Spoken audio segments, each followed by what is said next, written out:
We know from decades of research and clinical experience that providing intentional and skilled distraction can help children cope through procedures and feel less pain.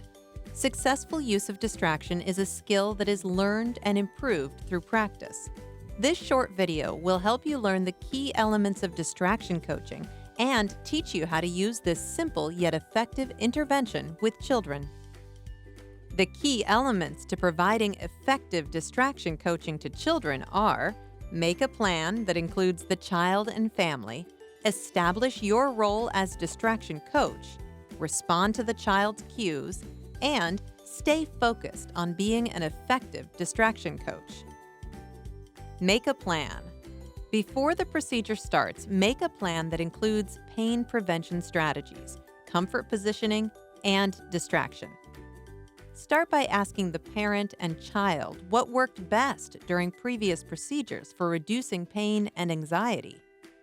Determine the best form of analgesia for the procedure, such as numbing agents or commercial projects that use cold and vibrations to interfere with pain sensations.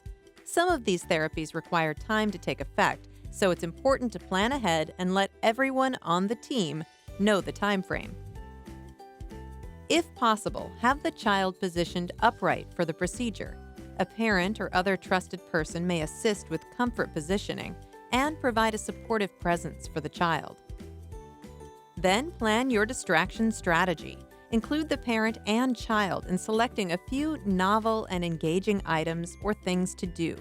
Choose items that are consistent with the child's developmental and functional abilities. For infants and toddlers, use singing or sounds, rhythmic gentle rocking or patting, or sensory toys that light up or vibrate. Toddlers might like engaging songs like Wheels on the Bus or books that make noises. For preschool children, choose distractors that involve the child in physical activity, such as blowing or popping bubbles, action books, and finger play games. Breathing games using a pinwheel or pretending to blow up an imaginary balloon are good to help young children relax. For school-age children, silly toys, seek and find books, and novelty toys can keep their attention. They might like to be involved in guessing games, such as 20 questions. School-age children can usually follow your instructions on deep breathing to help reduce distress. For teenagers, involve them in conversations about pets, sports, or books that bring up pleasant memories or calming images. For teens who don't want to converse, a squeeze ball or listening to their preferred music can be distracting. Older children may want to select their own distraction techniques, but may require prompting to focus on distraction during the procedure. Finally, developmentally appropriate interactive video games or apps on a tablet or smartphone are specifically designed to capture and hold a child's attention. They can be used to engage toddlers to teenagers. Plan to have at least 3 distraction items or activities that you could use during the procedure. For children who have difficulty maintaining attention, have a few additional items to use if needed.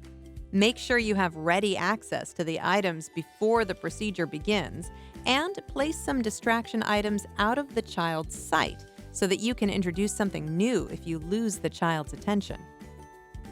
Part of your planning should include asking the child if they would rather look away from the procedure or watch.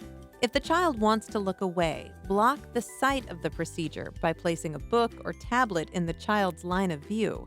For children who want to watch, plan on offering quick peeks and then redirect the child back to distraction. Note that the child's preference to look might change during the procedure, and adjust your coaching as needed.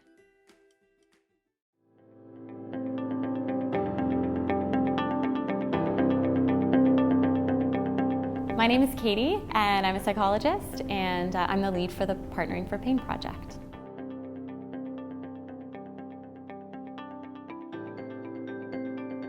Chronic pain in children is a really significant health issue, and it's really, a lot of research has been done to date and made huge strides over the last 40 years in understanding how pain is assessed and treated in children. But we've really left out one of the most biggest expert voices in this in deciding what research should be done, and that's really of patients and families themselves.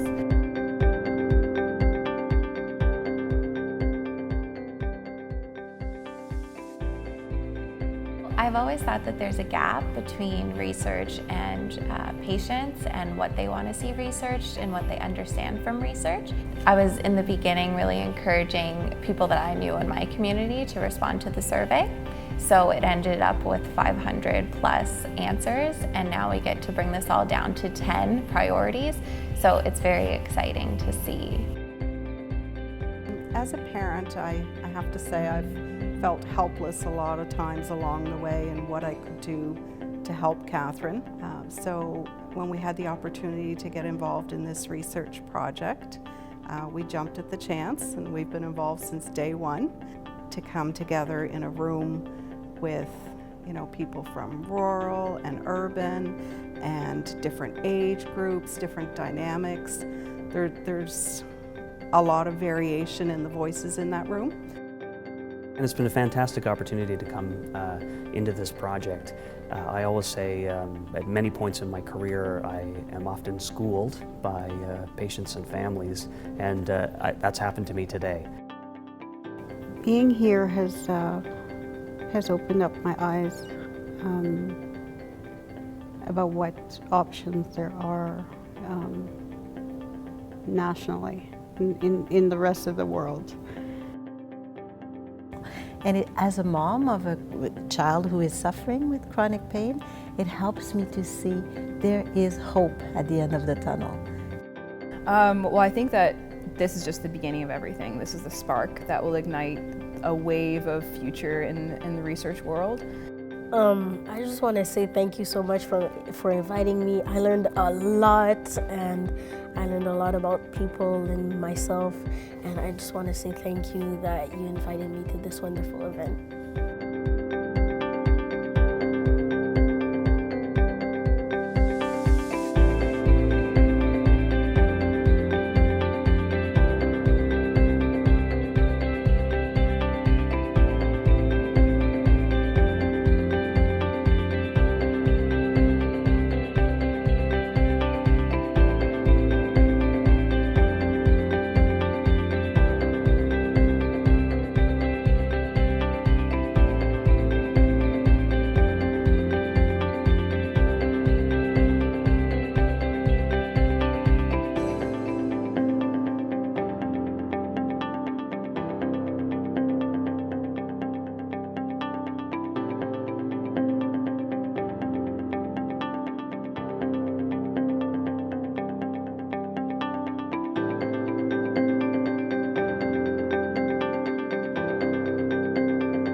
Canada is a world leader in children's pain research. But did you know it can take up to 17 years for research findings to be put into practice? That's a whole generation of children who miss out on the benefits of information we already know. What we know now is that 2 out of 3 children in hospital undergo painful procedures without any pain management at all. 75% of parents say they don't know how to manage their children's pain. Veterinarians get 5 times more training in pain than people doctors. And only a few Canadian health institutions have made a certified commitment to better pain management. This matters because pain that isn't treated well harms children's brains and bodies, is a struggle, and can be traumatic for families and health professionals, and costs the healthcare system time and money. Scientists have found many ways to manage pain, but most people don't know about these treatments. That's why at Solutions for Kids in Pain, or SKIP, we're working to improve children's pain management across Canada. We are a national knowledge mobilization network that is bringing together researchers, patients and caregivers, health professionals, 48 different health institutions, including all the children's hospitals in Canada, and over 100 partners from around the world. Our goal is to get knowledge about children's pain into the hands of people who need it faster.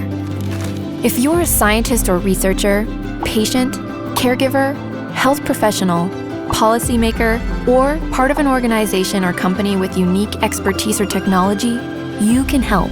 In fact, anyone can. We all have the opportunity to be a champion for kids in pain. Visit kidsinpain.ca to find out how you can get involved.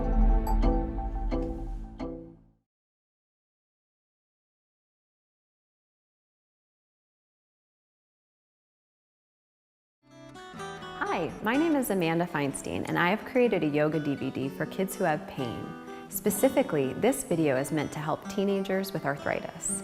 The yoga that we will be doing is based on a sequence called the Joint Freeing Series, developed by Mukunda Styles. We will focus on moving the joints through their full range of motion while using the breath to help us relax. There should not be any stress or straining while doing the yoga postures. If there is pain, the posture should be modified or stopped. Remember that yoga should be comfortable and fun. Also, the movements that you will be learning can be done on the floor, seated in a chair, or even in your bed. It is best to practice some form of yoga for a short period of time each day. I hope that you enjoy learning these gentle movements. And then let's add the breath, breathing in to extend up, good job. And then breathing out, and one more time, inhaling and exhaling. Good, and then you can just bring the leg back down to the center. Not too tight. And let's do the left. And then exhaling, releasing. And then inhaling, making fists, and exhaling. And again, breathing in, exhaling, releasing your tension. And again, breathing in, making sure to be gentle with your hands, and exhaling, opening wide. Now you can just shake out your hands a little bit. Good. The next few movements that we'll be doing are for our neck. And these movements are especially helpful if you ever get tension in the muscles around your neck. So here or in the back. And it's really important that you're very comfortable while you're doing these movements. So I want you to be sitting up, but you don't have to be really strict in your position. So you could even just sit back gently in your chair if you want, or keep an upright position, or sit, or these movements can also be done seated on the floor as well. All of these neck movements, we're always going to be breathing into the center. The other thing I want to mention is that as soon as you feel comfortable with these movements, feel free to close your eyes and just really let yourself relax. So let's start with them. So come into any position that's comfortable for you, seated or on the ground, and feel free to close your eyes. Just begin to feel your entire body relaxing. Just notice your breath, your inhalation and your exhalation.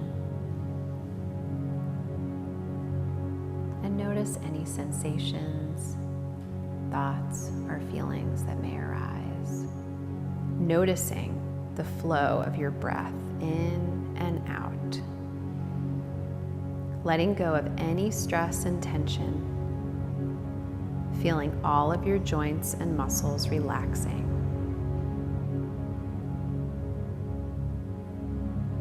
And as you notice them, just be aware of them, and then you can come back to your breath. There are many different kinds of headache. Two that are most common are tension-type headache and migraine. Almost everybody knows tension-type headache. You may have this headache every day or only once in a while. That is different for everyone. Often it is a low-intensity, pressing headache that improves when you get physically active. A migraine, however, is a very strong headache you get every now and then. About 1 in 10 children has migraine. In some, a migraine headache occurs once in a week, in others once a month or even less. Headache during a migraine attack gets stronger when you get physically active. The blood vessels in the head become more sensitive and painful. For example, when you move, the brain pulls on the meninges and more blood moves through the blood vessels. This would not usually hurt, but because they are more sensitive during a migraine attack, it does hurt. In 1 of 6 children with migraine, the brain is highly troubled. These children may not be able to see right for a few minutes before or during the migraine attack. They, for example, only see bright flashes. The flashes are not really there, but the brain makes you think they are. However, there's also some good news for children with migraine. First, the migraine attack and the migraine aura do not damage the brain. Second, the brain of children who have migraines works better to solve problems. That's great, isn't it? And third, migraine attacks are easy to treat. How does that work? I will let you know now. But the good news is you can do something yourself to lower the number of your migraine attacks. The migraine generator charges more quickly when you're stressed. You can help yourself by finding out what causes stress in your life and reduce the stress load. If this seems too big to change, look to change small things first, and you may be surprised at how this can make a big difference. In addition, it is good to get regular exercise, get enough sleep, and eat regularly. Using the best pain medication early on with a migraine attack is important. The best pain medicine option for most people is ibuprofen. However, you should take the dose recommended by your doctor. Do not try to get along with less, as it may mean ibuprofen will not work properly. If ibuprofen does not help or you have a really severe attack, then you can use a special migraine medication known as a triptan. You should always carry your pain medication with you, just in case you have a migraine attack. If it is at home in the drawer, it won't help when you get a migraine at school or at your friend's house. A migraine headache is caused by a migraine generator in the brain. Stress can trigger migraine attacks. The less stress you have, the less migraine attacks you'll have. Stay calm during a migraine attack, take your pain medication early, and after a short break you can go on like normal. This way, you will live a great life. Also with migraine.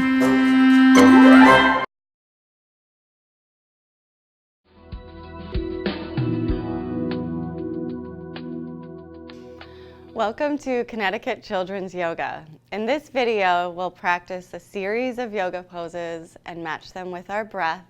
So pay attention to the way that you're breathing and move very gently in a comfortable way for yourself. If at any point you need to take a break, you have some and then exhale up into tabletop.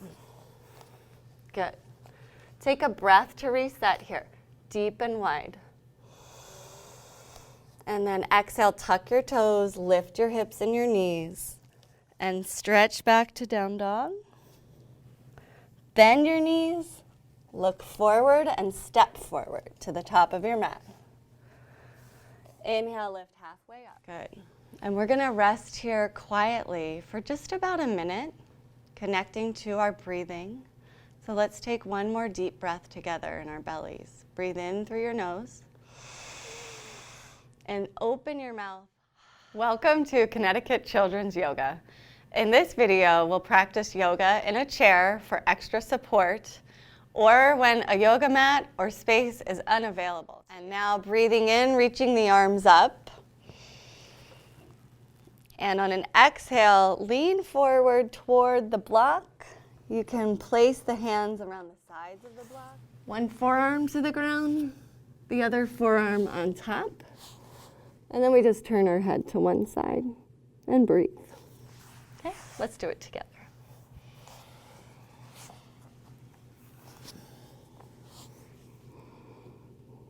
Good. Take a deep breath in your belly.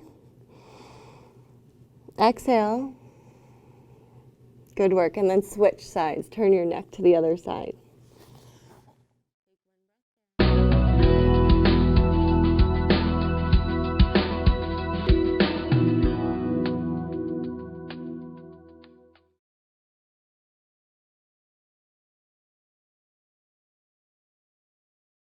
Vaccines are vital for public health, but the injections are painful, and seeing your baby in pain is hard. The good news is that there are things parents can do to help. One way that most mothers can help is by breastfeeding during the needles. If you're not breastfeeding, you can also help by holding your baby securely and giving a very small amount of sugar water to suck. The World Health Organization now recommends to use these methods during vaccinations to reduce pain and distress in babies. Breastfeeding is simple, free, and can be used throughout the world, which is why we felt it was so important to share this message in multiple languages. This is a compilation of our videos, which were done in 7 languages. When babies have their vaccinations, there are things we can do to reduce their pain and distress during their injections. La recherche démontre que l'allaitement est plus qu'une simple source de nourriture pour les bébés. Também ajuda a reduzir a dor e estresse causados por injeções. همانطور که در این ویدیو می‌بینید، پزشک یا پرستار تزریق را در حین شیردهی مادر انجام می‌دهد. Để làm cho việc giảm đau cho em bé khi tiêm chủng ngừa được đạt hiệu quả tối đa, em bé nên bắt đầu được cho bú ngực mẹ đủ lâu và em bé nút tốt trước khi tiến hành việc tiêm chủng ngừa. 作为母亲，在婴儿接受疫苗注射时，您可以抱着婴儿，给予母乳喂养。 Si tu bebé requiere otra inyección en la pierna opuesta, coloca a tu bebé en el otro seno. Asegura que tu bebé esté sujetando el seno y succionando bien antes de que la siguiente inyección sea aplicada. Ask your nurses or doctors about breastfeeding during vaccinations or other needles, as well as other ways we can help babies during painful procedures. However, whatever the language, the message is the same. As a mother, you can help ease the pain for your baby while they receive their vaccinations.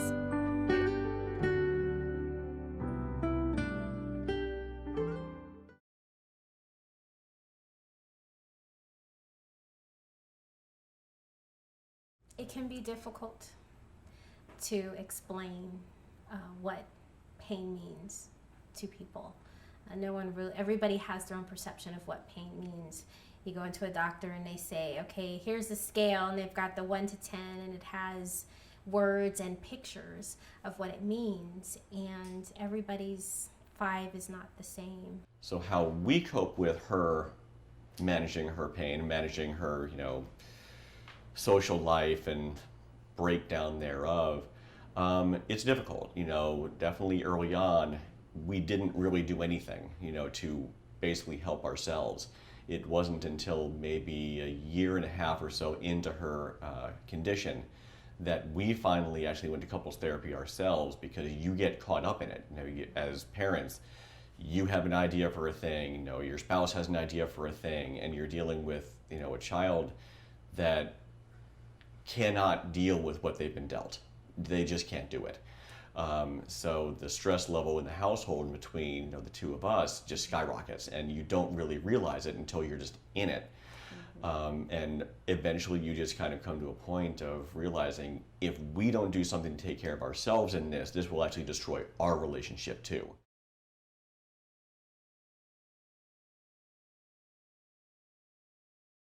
I think taking care of yourself during challenging times is really tough, and really challenging, but it's probably one of the most important things to do, because you can't take care of someone else if you're not taking care of yourself. And just for myself, I need to have a sense of stability and routine, and I think that just the basic caring of yourself, that that even though you're spending a lot of the time caring for your child and taking care of their personal needs, that you can't forget your own personal needs. The silly things of just blow drying your hair and getting dressed for the day and not just sitting around in sweats all day, just kind of grooming yourself. And I think you become that role model for your child, because if you're not caring for themselves, then they feel like they could be in their pajamas all day. You have to have the energy yourself to also do these things. You have to feel energized to face it and not just be gloomy and down, because that's not what you need for yourself, and it's not what your child needs. You just keep putting one foot in front of the other, and hopefully the smart people that you're working with that are working on your child's condition, are going to find what that cause is. And just remember, you just don't give up. You just keep moving forward. It's just one foot in front of the other every day. We know that being a parent is hard work, especially when your child has just had surgery. So let's go through each type of pain medicine one at a time. One of the most common medicines used to help manage pain is acetaminophen. You may also know it by the brand name Tylenol. Another type of medicine used to help manage pain is called non-steroidal anti-inflammatory drugs, or NSAIDs for short. You may know the names of some NSAIDs, like ibuprofen, with brand names like Advil or Motrin, or naproxen, with the brand name Aleve. One thing to know about NSAIDs is that taking more does not treat more pain and does not relieve pain any better. Just as a warning, you do not need a prescription for most acetaminophen and NSAIDs, but just because you can buy these medicines without a prescription, it does not mean that they are completely without risk. Follow the directions for how often and how much your child should take to treat pain. Taking more than the recommended amount is dangerous. When in doubt, check with your doctor, nurse, or pharmacist. Also, depending on the type of surgery, your child may need stronger pain medicine that requires a prescription. These medicines are called opioids. Opioids are meant to be used for a short period of time, especially in the beginning of a child's recovery after surgery. Here are the names of a few commonly used opioids that your doctor may prescribe: oxycodone, hydrocodone, and hydromorphone. If your child is given a prescription for opioids, you can watch the video on the safe use and disposal of opioids to learn more about this type of pain medicine. You may be wondering, why are there so many different types of pain medicines? Each medicine works differently inside the body. Some medicines work directly on the area causing pain. Other medicines change how the body and brain respond to pain. So, using multiple types of pain medicines is one way to help your child feel as comfortable as possible without using too much of any one medicine. When given multiple options for pain control, make sure to take each medication according to their prescription instructions. For example, your doctor may prescribe Tylenol and Advil every 6 hours as needed for pain. You can alternate these two because Tylenol and Advil are different types of medicines. Here's how that might work. If you give your child Advil at 9, you could then give them Tylenol at 12, and then give them Advil again at 3, and then Tylenol again at 6. You can see here that neither drug is being taken more than every 6 hours. Your doctor will tell you which medications you can alternate. Sometimes, opioids are combined with acetaminophen to make one pill or one liquid that contains both types of medicine. If your child takes one of these combined medicines, they cannot also have any other forms of acetaminophen at the same time. It is important to get ahead of the pain. This means giving the right medicine at the right time to help your child stay as comfortable as possible. In other words, you do not want to stop the medicine and then wait until they are in a lot of pain to give more.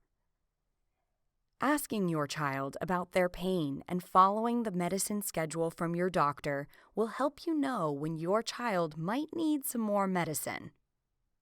Many parents wonder if they should wake their child up to give scheduled pain medicine. Generally, yes, you should wake up your child to give medicine to stay ahead of the pain. But always ask your doctor about the best plan for your child.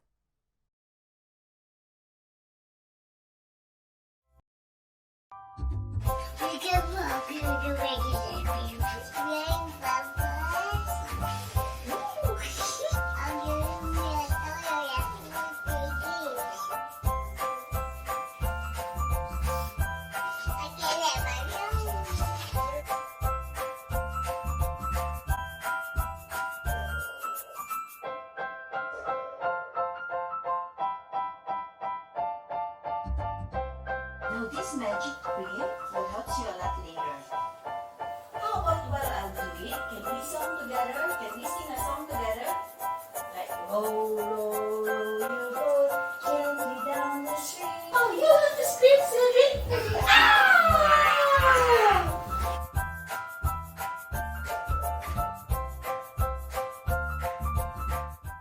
The first position is called chest to chest. This is where you hold the child against your chest. Mommy will then secure the lower limbs by putting her hand across the bottom and then supporting the hand that needs the cannula just like this. Over here. Just hold on to it. Just like that. If there needs to be more support, Mommy can then shift the child to his side so that the legs are between hers. And she can give his legs a quick little cuddle just like that. And again, her hand will come across and it will support the IV hand. Just like that.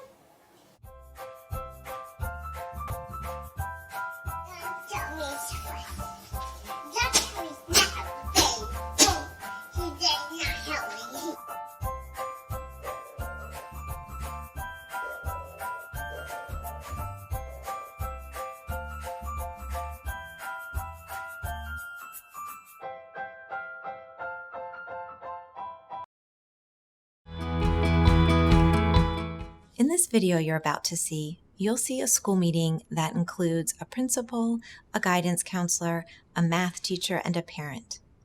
Notice how the parent comes to the meeting prepared with some written documentation and some ideas for accommodation, but also remains open and flexible to the input she receives from the school. Keep in mind that this is just one example of a school meeting, and these specific accommodations won't work for every child. However, the collaborative tone of the meeting, the flexibility of the parent and the school, and the problem solving are important components of all successful school meetings.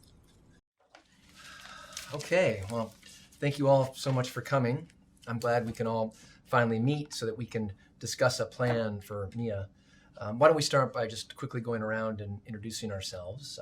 I'm John, the principal. Sarah, the guidance counselor. Stephanie, math teacher. I'm Deborah. I'm Mia's mom. Thank you all so much for taking the time to meet with me. Sure. Let me start by sharing some of our school's recent observations and concerns so we know what the challenges have been and what we have to address today. Mia just transitioned to our high school this year, and although she seemed to sail through junior high, she's been struggling a lot this year. It seems that her abdominal pain, which, if I understand correctly, she's been dealing with for several years now, has really become quite difficult to manage this year. And while we were hoping that some of the difficulties might be quickly resolved or would work themselves out over the course of the school year, now that it's November, we can see that we need to take a more proactive approach, or we're going to run into problems getting her credit for the school year. And we all know that Mia is a very bright young woman, but over the last 3 months, she has missed 38 days of school, which would be hard for anyone to make up. So while I know that she was out for at least 6 days last October for a hospitalization, the rest of the days it seems she's just been at home and not feeling well. So she'll be here for 1 or 2 days, then she'll be out again for another 1 or 2 days. There doesn't seem to be any kind of clear pattern. And even when she is here in school, she does spend a lot of time in the nurse's office. Yes, her pain is pretty unpredictable and it can be difficult to manage. Right. And so while we were all thinking that she might just get better soon, we've been in sort of a holding pattern.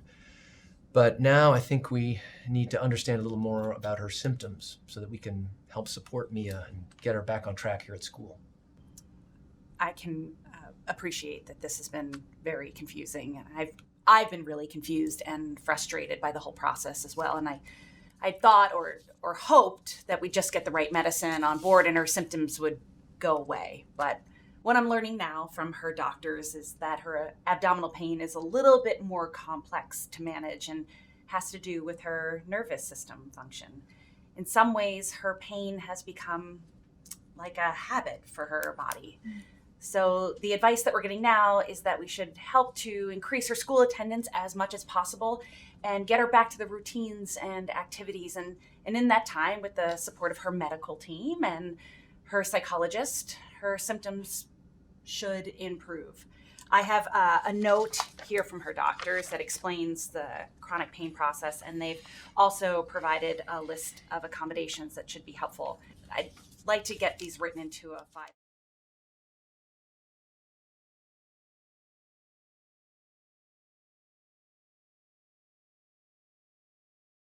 Wer will nicht, dass sein Sohn ein Profifußballer wird?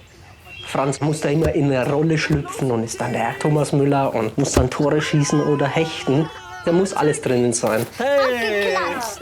Er wird Fußball spielen können, aber er wird es nicht professionell betreiben können. Die Verletzungen werden zu stark sein. Doch, wir können jetzt nicht einfach aufhören.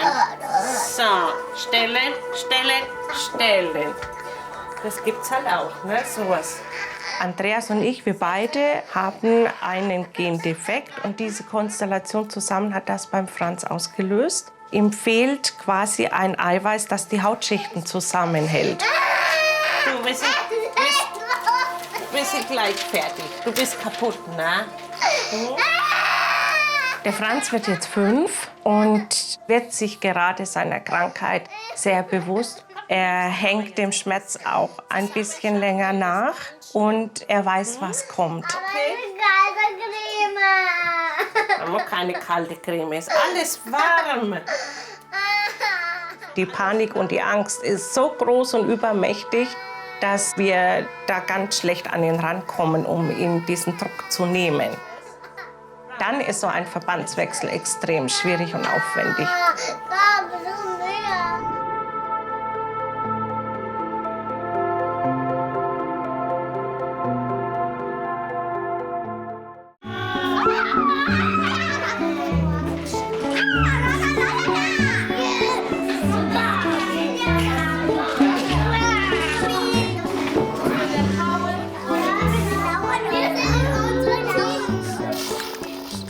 Franz liebt Tiere ganz verrückt.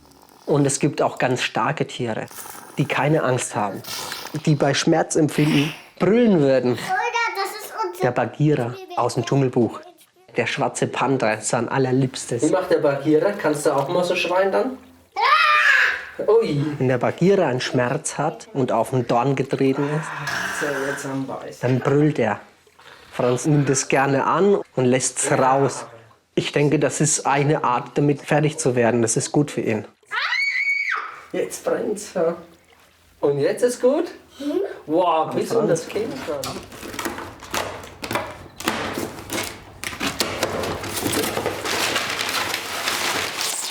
Verbandswechsel vorzubereiten, das ist meine Aufgabe bei uns in der Familie. Wenn ich mich hinsetze und Verbände mache, dann ist es natürlich sehr meditativ, 50, 100 Mal denselben Handgriff zu machen. Es fühlt sich zeitweise wie Fließbandarbeit an, ja. Dieses Grundpaket, das ist schon vorgeschnürt, das ist schon gemacht, vorbereitet. Der Verbandswechsel ist für den Franz natürlich viel entspannter, wenn der da jetzt keine Wartezeiten auf uns noch mal hat.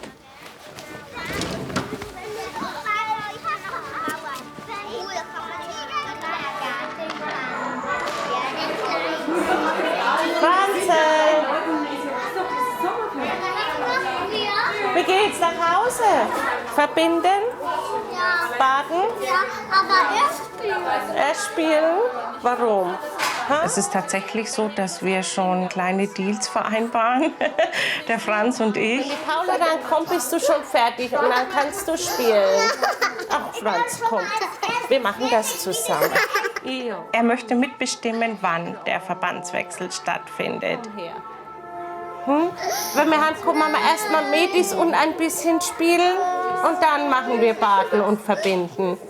Okay? Wollen wir das so ausmachen? Ja. Ich kann nicht einfach hingehen und Verbände abreißen, weil ich würde ihn in dem Moment ja alles nehmen, was für ihn wichtig ist, nämlich die Kontrolle darüber zu haben, was jetzt stattfindet. Mama, du Füße mach den. Mach erst den blauen noch raus. Nein, wir machen erst. Also, dann mach erst den. Er muss das wollen. Er muss den Ton angeben. Er muss uns sagen, jetzt und in dem Tempo und so geht's. Und dann ist es ein gutes Miteinander. So, jetzt darfst du mal Blase aufmachen. Guck mal, da drüben müssen wir noch mal rein. Ich glaube, ja, gibt mir eine Note. Ich kann Weißt du, sehr gut. Du kannst es am allerbesten. Ist es so, dass der Franz mittlerweile bestimmt, wie es abzulaufen hat. Er übernimmt immer mehr Tätigkeiten selbst. Wir leiten eigentlich fast nur noch an und begleiten ihn durch diesen ganzen Prozess durch. Und an der Seite kommst du dahin? Ich bin ganz tapfer. No, du bist der beste Blasenaufstecher aller Zeiten. Genau. Ganz wichtig ist, bei den einzelnen Situationen ihn immer wieder zu bestätigen und ihm auch das Gefühl zu geben, er hat nicht versagt, er hat das toll gemacht, er hat ja auch wirklich eine tolle Leistung gebracht. Er lernt mit sich und seiner Krankheit umzugehen, ohne dass er auf uns angewiesen ist. Mogli. Mogli, unser Held. Mogli, unser Held in der bunten Dschungelwelt. Lädt euch alle herzlich ein, selber mit dabei zu sein. Wenn der Franz wieder mal vor Schmerzen schreit in seiner Wanne und wir mal kurz ein Liedchen anstimmen, dann nimmt es ihn mit und er kann das für einen Augenblick vergessen und stimmt mit ein. Wow! Es gibt viele Möglichkeiten, wie wir den Schmerz beim Verbandswechsel beeinflussen können. Solche Bewältigungsstrategien kann man in 5 Gruppen ein. Aus meiner Erfahrung heraus ist es hilfreich, die Krankheit akzeptieren zu lernen, Verantwortung zu teilen und Hilfe zuzulassen. So kann EB Teil des normalen Alltags werden.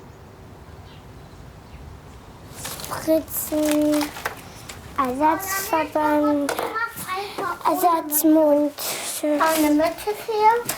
Ja, ich brauche noch meine Mütze. Paula und Franz machen ganz gerne an der Liege Rollenspiele und dann werden ihre Stofftiere verarztet. Die haben dann einen Unfall gehabt, dann kommen die auf die Pritsche und wird verkleidet. Der Tobi, Paula. Ach, der Floppi. Okay, der braucht wirklich Hilfe. Die Verbandsliege ist kein verbotener Bereich. Sie dürfen auch alle Sachen benutzen. Es soll ja auch so authentisch wie möglich sein. Das ist für Franz, denke ich, ganz wichtig, wenn er in diese Arztrolle steigt und er hat die Kontrolle darüber. Hab ich auch. Franz soll natürlich ein möglichst normales Leben führen und dazu gehören auch Aktivitäten auf dem Spielplatz, Rutschen und Schaukeln. Und diese Blasen, die er sich dann da zuzieht, die machen wir gerne auf, weil das sind Spaßblasen, nennen wir die. Natürlich macht er als Mutter, oh mein Gott, ja, was da dann wieder los ist. Und es ist für seine Grunderkrankung lebensnotwendig, ihm das alles zu ermöglichen, weil daraus zieht er Kraft.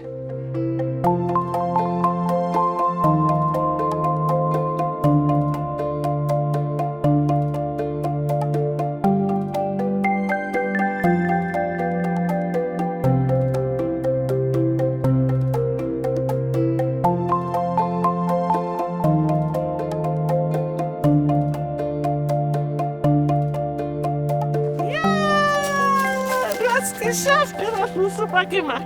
Super gut. Das machen wir jetzt jeden Tag. Ja, das machen wir jetzt jeden Tag.